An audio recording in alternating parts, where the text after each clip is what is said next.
इस चैनल और लौटे बचपन की ओर में आपका स्वागत है। इस चैनल पे मैं आपको कहानियाँ सुनाती हूँ। हमारे बचपन में नानी दादी हम लोगों को कहानियाँ सुनाती थी। हम लोग बहुत एंजॉय करते थे। बट आज के समय में ये कहानियाँ कहीं विलुप्त सी हो गई है। आजकल सभी की सिंगल फैमिली हो गई है, तो बच्चे मोबाइल, टीवी इन सबों की गिरफ्त में आ गए। इंटरनेट का ज़माना आ गया है, तो ऐसे समय में बुक्स लगभग ख़त्म सी हो चुकी है कि कोई मुँह से कहानियाँ सुनाए। इमोशंस, वो सब चीज़ें ख़त्म हो गई है। तो मेरी एक छोटी सी शुरुआत है, तो मुझे लगता है कि आप लोग को पसंद आएगी ये।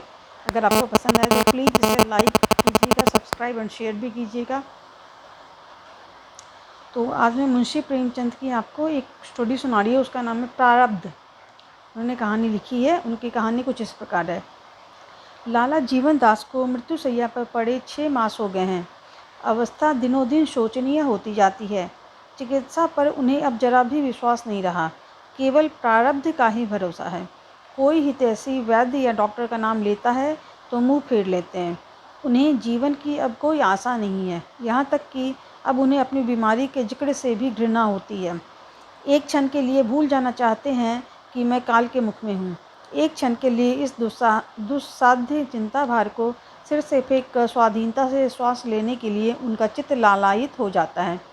उन्हें राजनीति से कभी रुचि नहीं रही। अपनी व्यक्तिगत चिंताओं में ही लीन रहते, लेकिन अब उन्हें राजनीतिक विषयों से विशेष प्रेम हो गया है। अपनी बीमारी की चर्चा के अतिरिक्त वह प्रत्येक विषय को शौक से सुनते हैं, किंतु जो ही किसी ने सहानुभूति से किसी औषधि का नाम लिया कि उनकी त्योरी बदल जाती है। अंधकार में विलाप ध्वनि इतनी आशाजनक नहीं होती जितनी प्रकाश की एक झलक। वह यथार्थवादी पुरुष थे। धर्म अधर्म, स्वर्ग नरक की व्यवस्थाएं उनकी विचार परिधि से बाहर थी। यहाँ तक कि अज्ञात भय से भी वे शंकित थे, लेकिन उसका कारण उनकी मानसिक स्थिरता न थी, बल्कि लोक चिंता ने प्रलोक चिंता का स्थान ही शेष न रखा था। उनका परिवार बहुत छोटा था। पत्नी थी और एक बालक, लेकिन स्वभाव उदार था, ऋण से बढ़ा रहता था। उस पर यह असाध्य और चिरकालीन रोग ने ऋण पर कई दर्जे की वृद्धि कर दी थी। मेरे पीछे निस्सहायों का क्या हाल होगा? ये किसके सामने हाथ फैलाएंगे? कौन इनकी खबर लेगा? हाय, मैंने विवाह क्यों किया? पारिवारिक बंधन में क्यों फंसा? क्या इसीलिए कि ये संसार की हीम तुल्य दया के पात्र बने? क्या अपने कुल की प्रतिष्ठा और सम्मान को यूँ विनष्ट होने दूँ? जिस जीवनदास ने सारे नगर को अपनी अनुग्रह दृष्टि से प्लावित कर दिया था, उसी के पोते और बहू दौड़ दौड़ ठोकरे खाते फिरे। हाय, क्या होगा? कोई अपना नहीं, चारों ओर भयावह वन है, कहीं मार्ग का पता नहीं। यह सरल रमणीय, यह अबोध बालक, इन्हें किस पर छोड़ूं? हम अपनी आन पर जान देते थे। हमने किसी के सामने सिर नहीं झुकाया, किसी के ऋणी नहीं हुए, सदैव गर्दन उठाकर चले। और अब यह नौबत है कि कफन का भी ठिकाना नहीं। आधी रात गुजर चुकी थी। जीवनदास की हालत आज बहुत नाजुक थी। बार बार मूर्छा आ जाती, बार बार हृदय की गति रुक जाती। उन्हें ज्ञात होता था कि अब अंत समय निकट है। कमरे में एक लैंप जल रहा था। उनकी चारपाई के समीप ही प्रभावती और उसका बालक साथ सोए हुए थे। जीवनदास ने कमरे की दीवारों को निराशापूर्ण नेत्रों से देखा, जैसे कोई भटका हुआ पथिक निवास स्थान की खोज में हो। चारों ओर से घूमकर उनकी आंखें प्रभावती के चेहरे पर जम गई। हाँ, यह सुंदरी एक क्षण में विधवा हो जाएगी, यह बालक पितृहीन हो जाएगा।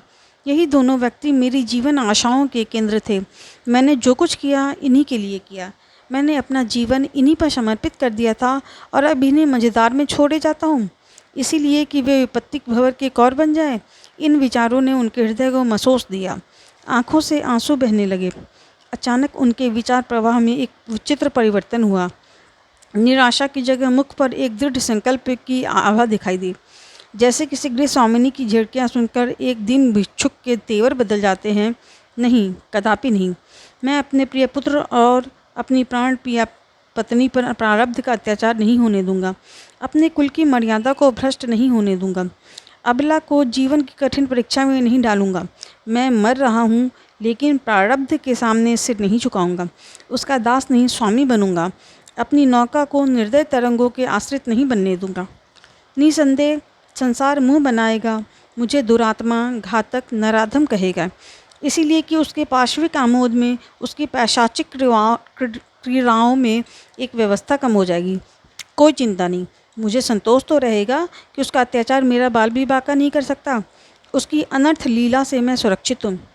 जीवनदास के मुख पर वर्णहीन संकल्प अंकित था, वह संकल्प जो आत्महत्या का सूचक है। वह बिछौने से उठे, मगर हाथ पांव काँप रहे थे। कमरे की प्रत्येक वस्तु उन्हें आंखें फाड़ फाड़ कर देखती हुई जान पड़ती थी। अलमारी के शीशे में अपनी परछाई देखी, चौंक पड़े वह। कौन? ख्याल आ गया, यह तो अपनी छाया है। उन्होंने अलमारी से एक चमचा और एक प्याला निकाला। प्याले में वह जहरीली दवा थी जो डॉक्टर ने उनकी छाती पर मलने के लिए दी थी। प्याले को हाथ में लिए चारों ओर सहमी हुई दृष्टि से ताकते हुए वह प्रभावती के सिरहाने आकर खड़े हो गए। हृदय पर करुणा का आवेग हुआ। आह, इन प्यारों को क्या मेरे ही यहाँ तो मरना लिखा था? मैं ही इनका यमदूत बनेगा? यह अपने ही कर्मों का फल है।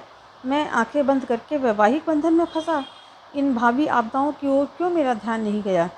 मैं उस समय ऐसा हर्षित और प्रफुल्लित था, मानो जीवन एक अनादि सुख स्वर है, एक एक सुधामय आनंद सरोवर। यह इसी अदूरदर्शिता का परिणाम है कि आज मैं यह दुर्दिन देख रहा हूँ। हठात उनके पैरों में कंपन हुआ, आँखों में अंधेरा छा गया, नाड़ी की गति बंद होने लगी, वे करुणामयी भावनाएं मिट गई। शंका हुई, कौन जाने यही दौर जीवन का अंत न हो। वह संभल कर उठे और प्याले से दवा का एक चम्मच निकालकर प्रभावती के मुंह में डाल दिया। उसने नींद में एक बार मुंह डुलाकर करवट बदल ली। तब उन्होंने लखनदास का मुंह खोलकर उसमें भी एक चम्मच भर दवा डाल दी और प्याले को जमीन पर पटक दिया। पर हा मानव परवस्था, हा प्रबल भावी, भाग्य की विषम क्रिया अब भी उनसे चाल चल रही थी। प्याले में विष नहीं था, वह टॉनिक था जो डॉक्टर ने उनका बल बढ़ाने के लिए दिया था। प्याले को रखते ही उनके कांपते हुए पैर स्थिर हो गए। मूर्छा के सब लक्षण जाते रहे। चित्त पर भय का प्रकोप हुआ। वह कमरे में एक क्षण भी न ठहर सके। हत्या प्रकाश का भय हत्याकर्म से भी कहीं दारुण था। उन्हें दंड की चिंता नहीं थी, पर निंदा और तिरस्कार से बचना चाहते थे। वह घर से इस तरह बाहर निकले जैसे किसी ने उन्हें ढकेल दिया हो। उनके अंगों में कभी इतनी स्फूर्ति न थी। घर सड़क पर था, द्वार पर एक तांगा मिला, उस पर जा बैठे। नाड़ियों में विद्युत शक्ति दौड़ रही थी। तांगे वाले ने पूछा, कहाँ चलूँ? जीवनदास ने कहा, जहाँ चाहो। तांगे वाले ने फिर पूछा, स्टेशन चलूँ? जीवनदास ने कहा, वहीं सही। तांगे वाले ने कहा, छोटी लाइन चलूँ या बड़ी लाइन? जीवनदास बोले, जहाँ गाड़ी जल्दी मिल जाए। तांगे वाले ने उन्हें कौतूहल से देखा, परिचित था। बोला, आपकी तबीयत अच्छी नहीं है, क्या और कोई साथ नहीं जाएगा? जीवनदास ने जवाब दिया, नहीं, मैं अकेला ही जाऊंगा। तांगे वाले बोला, आप कहाँ जाना चाहते हैं? जीवनदास बोले, बहुत बात नहीं करो, यहाँ से जल्दी चलो। तांगे वाले ने घोड़े को चाबुक लगाया और स्टेशन की ओर चला। जीवनदास वहाँ पहुँचते ही तांगे से कूद पड़े और स्टेशन के अंदर चले। तांगे वाले ने कहा, पैसे? जीवनदास को अब ज्ञात हुआ कि मैं घर से कुछ नहीं लेकर चला, यहाँ तक कि शरीर पर वस्त्र भी न थे। बोले, पैसे फिर मिलेंगे? तांगे वाले ने पूछा, आप न जाने कब लौटेंगे? जीवनदास ने कहा, मेरा जूता नया है, ले लो। तांगे वाले का आश्चर्य और भी बढ़ा। समझा उन्होंने शराब पी है, अपने आपे में नहीं है। चुपके से जूते लिए और चलता हुआ। गाड़ी के आने में अभी घंटों की देर थी। जीवनदास प्लेटफॉर्म पर जाकर टहलने लगे। धीरे धीरे उनकी गति तीव्र होने लगी, मानो कोई उनका पीछा कर रहा है। उन्हें इसकी बिल्कुल चिंता न थी कि मैं खाली हाथ हूँ। जाड़े के दिन थे, लोग सर्दी के मारे अकड़े जाते थे किंतु उन्हें ओढ़ने बिछौने की भी सुध नहीं थी। उनकी चैतन्य शक्ति नष्ट हो गई थी, केवल अपने दुष्कर्म का ज्ञान जीवित था। ऐसी शंका होती थी कि प्रभावती मेरे पीछे दौड़ी चली आती है।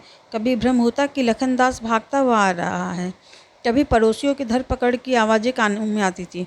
उनकी कल्पना प्रतिक्षण उत्तेजित होती जाती थी, यहाँ तक कि वह प्राण भय से माल के बोरों के बीच में जा छिपे है। एक एक मिनट पर चौंक पड़ते थे और सशंक नेत्रों से इधर उधर देखते फिर छिप जाते थे। उन्हें जब यह भी स्मरण न रहा कि मैं यहाँ क्या करने आया हूँ, केवल अपनी प्राण रक्षा का ज्ञान शेष था। घंटियाँ बजी, मुसाफिरों के झुंड आने लगे। कूलियों की बकझक, मुसाफिरों की चीख पुकार और आने जाने वाले इंजनों की धक धक से हाहाकार मचा हुआ था। किंतु जीवनदास उन बोरों के बीच में इस तरह पैतरे बदल रहे थे, मानो वे चैतन्य होकर उन्हें घेरना चाहते हैं। निदान गाड़ी स्टेशन पाकर खड़ी हो गई। जीवनदास संभल गए, स्मृति जागृत हो गई। लपक कर बोरों में से निकले और एक कमरे में जा बैठे। इतने में गाड़ी के द्वार पर खटखट की ध्वनि सुनाई दी। जीवनदास ने चौंक कर देखा, टिकट का निरीक्षक खड़ा था। उनकी अचेतावस्था भंग हो गई। वह कौन सा नशा है जो मार के आगे भाग नहीं जाए?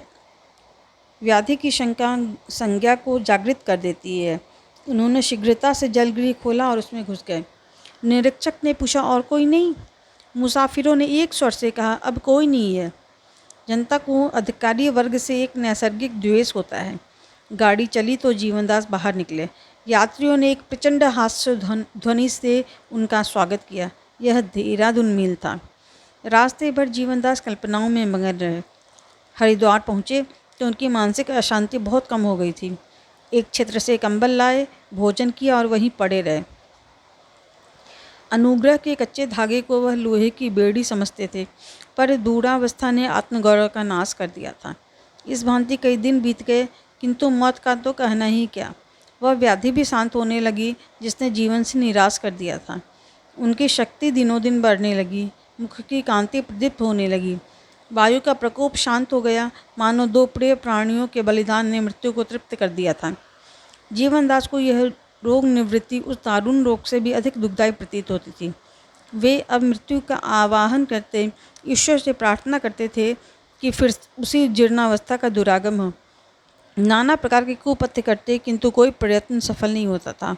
उन बलिदानों ने वास्तव में यमराज को संतुष्ट कर दिया था। अब उन्हें चिंता होने लगी, क्या मैं वास्तव में जिंदा रहूँगा? लक्षण ऐसे ही दिख पड़ते थे। नित्य प्रति यह शंका प्रबल होती जाती थी।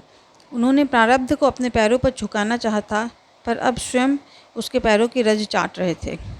उन्हें बार बार अपने ऊपर क्रोध आता। कभी व्यग्र होकर उठते कि जीवन का अंत कर दूं, तकदीर को दिखा दूं कि मैं अब भी उसे कुचल सकता हूं। किंतु उसके हाथों विकट यंत्रणा भोगने के बाद उन्हें भय होता था कि कहीं इससे भी जटिल समस्या नहीं उपस्थित हो जाए, क्योंकि उन्हें उसकी शक्ति का कुछ कुछ अनुमान हो गया था। इन विचारों ने उनके मन में नास्तिकता के भाव उत्पन्न किए। वर्तमान भौतिक शिक्षा ने उन्हें पहले ही अनात्मवादी बना दिया था। अब उन्हें समस्त प्रकृति अनर्थ और अधर्म के रंग में डूबी हुई मालूम होने लगी। यहाँ न्याय नहीं, दया नहीं, सत्य नहीं। असंभव है कि यह सृष्टि किसी कृपालु शक्ति के अधीन हो और उसके ज्ञान में नित्य ऐसे विभत्स, ऐसे भीषण अभिनय होते रहे। वह न दयालु है न वत्सल है, वह सर्वज्ञानी और अंतर्यामी भी नहीं। निसंदेह वह एक विनाशनी, वक्र और विकारमयी शक्ति है। सांसारिक प्राणियों ने उसकी अनिष्ट क्रीड़ा से भयभीत होकर उसे सत्य का सागर, दया और धर्म का भंडार, प्रकाश और ज्ञान का स्रोत बना दिया। यह हमारा दीन विलाप, उपासना और आराधना कहते हैं और उस पर गर्व करते हैं। दार्शनिकों का कथन है कि यह प्रकृति अटल नियमों के अधीन है। यह भी उनके श्रद्धालुता है। नियम जड़ अचैतन्य होते हैं, उनमें कपट के भाव कहाँ। इन नियमों के संचालक इस इंद्रजाल का मदारी अलग अवश्य है, यह स्पष्ट है, किंतु वह प्राणी देवता नहीं, पिशाच है। इन भावों ने सनह सनह क्रियात्मक रूप धारण किया। सद्भक्ति हमें ऊपर ले जाती है, असद्भक्ति हमें नीचे गिराती है। जीवनदास की नौका का लंगर उखड़ गया। अब उसका न कोई लक्ष्य था और न कोई आधार। तरंगों में डावाडोल होती रहती थी। 15 वर्ष बीत गए। जीवनदास का जीवन आनंद और विलास में कटता था। रमणीक निवास स्थान था, सवारियाँ थी, नौकर चाकर थे, नित्य राग रंग होता रहता था। अब इंद्रियालिप्तता उनका धर्म था, वासना तृप्ति उनका जीवन तत्व। वे विचार और विवेक के बंधनों से मुक्त हो गए थे। नीति और अनीति का ज्ञान लुप्त हो गया था। साधनों की भी कमी नहीं थी। बंधे बैल और खुले सांड में बड़ा अंतर है। एक रातिब पाकर भी दुर्बल है, दूसरा घास पात ही खाकर मस्त रहता है। स्वाधीनता बड़ी पोषक वस्तु है। जीवनदास को अब अपनी स्त्री और बालक की याद नहीं सताती थी। भूत और भविष्य का उनके हृदय पर कोई चिन्ह नहीं था। उनकी निगाह केवल वर्तमान पर रहती थी। वह धर्म को अधर्म समझते थे और अधर्म को धर्म। उन्हें सृष्टि का यह मूल तत्व प्रतीत होता था। उनका जीवन स्वयं इसी दुर्नीति का उज्जवल प्रमाण था। आत्मबंधन को तोड़कर वे जितने उत्सित हुए, वहाँ तक उन बंधनों में पड़े हुए उनकी दृष्टि भी नहीं पहुँच सकती थी। जिधर आँख उठती, अधर्म का साम्राज्य दिख पड़ता था। यही सफल जीवन का मंत्र था। स्वेच्छाचारी हवा में उड़ते हैं, धर्म के सेवक एड़ियाँ रगड़ते हैं। व्यापार और राजनीति के भवन ज्ञान और भक्ति के मंदिर, साहित्य और काव्य की रंगशाला, प्रेम और अनुराग मंडलियाँ सब इसी दीपक से आलोकित हो रही हैं। ऐसी विराट ज्योति की आराधना क्यों न की जाए। गर्मी के दिन थे, संध्या का समय। हरिद्वार के रेलवे स्टेशन पर यात्रियों की भीड़ थी। जीवनदास एक गेरवी रंग की रेशमी चादर गले में डाले, सुनहरा चश्मा लगाए, दिव्य ज्ञान की मूर्ति बने हुए अपने सहचरों के साथ प्लेटफॉर्म पर टहल रहे थे। उनकी भेदक दृष्टि यात्रियों पर लगी हुई थी। अचानक उन्हें दूसरे दर्जे के कमरे में एक शिकार दिखाई दिया। वह एक रूपवान युवक था, चेहरे से प्रतिभा झलक रही थी। उसकी घड़ी की जंजीर सुनहरी थी, तंजेब की अस्कट के बटन भी सोने के थे। जिस प्रकार बधिक की दृष्टि पशु के मांस और चर्म पर रहती है, उसी प्रकार जीवनदास की दृष्टि में मनुष्य एक भोग्य पदार्थ था। उनके अनुमान ने आश्चर्यजनक कुशलता प्राप्त कर ली थी और उससे कभी भूल नहीं होती थी। वह युवक अवश्य कोई रईस है, सरल और गौरवशील भी है, अतएव सुगमता से जाल में फंस जाएगा। उस पर अपनी सिद्धता का सिक्का बिठाना चाहिए, उनके सरल हृदय पर निशाना मारना चाहिए। मैं गुरु बनूं, यह दोनों मेरे शिष्य बन जाए। छल की खाते चले, मेरी अपार विद्वता, अलौकिक कीर्ति और अगाध वैराग्य का मधुर गान हो। शब्द आडंबरों के दाने बिखेर दिए जाए और मृग पर फंदा डाल दिया जाए। यह निश्चय करके जीवनदास कमरे में दाखिल हुए। युवक ने उनकी ओर गौर से देखा, जैसे अपने भूले हुए मित्र को पहचानने की चेष्टा कर रहा हो। फिर अधीर होकर बोला, महाराज जी, आपका स्थान कहाँ है? जीवनदास प्रसन्न होकर बोले, बच्चा, संतों का स्थान कहाँ? समस्त संसार हमारा स्थान है। युवक ने पूछा, आपका शुभ नाम लाला जीवनदास तो नहीं है? जीवनदास चौंक पड़े, छाती बल्लियों उछलने लगी, चेहरे पर हवाइयाँ उड़ने लगी। कहीं यह खुफिया पुलिस का कर्मचारी तो नहीं है? कुछ निश्चय न कर सके क्या उत्तर दूँ। गुमसुम खड़े हो गए। युवक ने असमंजस में पड़े देखकर कहा, मेरी यह धृष्टता क्षमा कीजिएगा। मैंने यह बात इसीलिए पूछी कि आपका श्रीमुख मेरे पिताजी से बहुत मिलता है। वे बहुत दिनों से गायब हैं, लोग कहते हैं सन्यासी हो गए हैं। बरसों से उन्हीं की तलाश में मारा फिरा रहा हूँ। जिस प्रकार क्षितिज पर मेघ राशि चढ़ती और क्षण मात्र में संपूर्ण वायुमंडल को घेर लेती है, उसी प्रकार जीवनदास को अपने हृदय में पूर्व स्मृतियों की एक लहर सी उठती हुई मालूम पड़ी। गला फंस गया और आंखों के सामने प्रत्येक वस्तु तैरती हुई जान पड़ने लगी। युवक की ओर सचेष्ट नेत्रों से देखा, स्मृति सजग हो गई। उसके गले से लिपट के बोले, लखू। लखनदास उनके पैरों पर गिर पड़ा। बोला, मैंने बिल्कुल नहीं पहचाना, एक युग हो गया। आधी रात गुजर चुकी थी। लखनदास सो रहा था और जीवनदास खिड़की से सिर निकाले विचारों में मगन थे। प्रारब्ध का एक नया अभिनय उनके नेत्रों के सामने था। वह धारणा जो अतीत काल से उनकी पथ प्रदर्शक बनी हुई थी, हिल गई। मुझे अहंकार ने कितना विवेकहीन बना दिया था। समझता था कि मैं ही सृष्टि का संचालक हूँ। मेरे मरने पर परिवार का अधःपतन हो जाएगा। पर मेरी यह दुश्चिंता कितनी मिथ्या निकली। जिन्हें मैंने विष दिया वे आज जीवित हैं, सुखी हैं और संपत्तिशाली हैं। असंभव था कि लक्खू को ऐसी उच्च शिक्षा दे सकता। माता के पुत्र प्रेम अध्यवसाय ने कठिन मार्ग कितना सुगम कर दिया है। मैं उसे इतना सच्चरित्र, इतना दृढ़ संकल्प, इतना कर्तव्यशील कभी न बना सकता। यह स्वावलंबन का फल है। मेरा विष उसके लिए अमृत हो गया। कितना विनयशील, हंसमुख, निष्ठुर और चतुर युवक है। मुझे तो अब उसके साथ बैठते भी संकोच होता है। मेरा सौभाग्य कैसा उदय हुआ है। मैं विराट जगत को किसी पैशाचिक शक्ति के अधीन समझता था, जो दीन प्राणियों के साथ बिल्ली और चूहे का खेल खेलती है। हाँ मूर्खता, हाँ अज्ञान। आज मुझ जैसा पापी मनुष्य इतना सुखी है, इसमें संदेह नहीं कि इस जगत का स्वामी दया और कृपा का महासागर है। प्रातःकाल मुझे उस देवी से साक्षात होगा जिसके साथ जीवन के क्या क्या सुख नहीं होंगे। मेरे पोते और पोतियाँ मेरी गोद में खेलेंगे, मित्रगण मेरा स्वागत करेंगे। ऐसे दया में भगवान को मैं अमंगल का मूल समझता था। इसी विचार में पड़े हुए जीवनदास को नींद आ गई। जब आंखें खुली तो लखनऊ के प्रिय और परिचित ध्वनि कानों में आई। वे चौंक कर उठ बैठे। लखनदास असबाब उतरवा रहे थे। स्टेशन के बाहर उनकी फिटन खड़ी थी। दोनों आदमी उस पर बैठे। जीवनदास का हृदय आह्वान से भर रहा था। मौन रूप बैठे थे, मानो समाधि में हो। फिटन चली। जीवनदास को प्रायः सभी चीज़ें नहीं मालूम होती थी। न वे बाजार, न वे गली कूचे, न वे प्राणी थे। युगांतर सा हो गया था। निदान उन्हें एक रमणीक बंगला सा दिखाई पड़ा, जिसके द्वार पर मोटे अक्षरों में अंकित था, जीवनदास पाठशाला। जीवनदास ने विस्मित होकर पूछा, क्या है? लखनदास ने कहा, माता जी ने आपके स्मृति स्वरूप यह पाठशाला खोली है। कई लड़के छात्रवृत्ति पाते हैं।